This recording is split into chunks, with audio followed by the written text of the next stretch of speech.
You take a sound,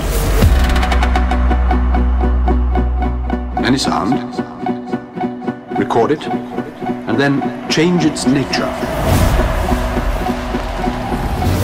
by a multiplicity of operations.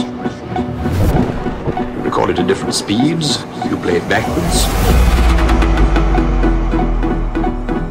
you add it to itself over and over again, over and over again, over and over again. You adjust filters, echoes, acoustic qualities. You combine segments of magnetic tape. By these means and many others, you can create sounds which no one has ever heard before.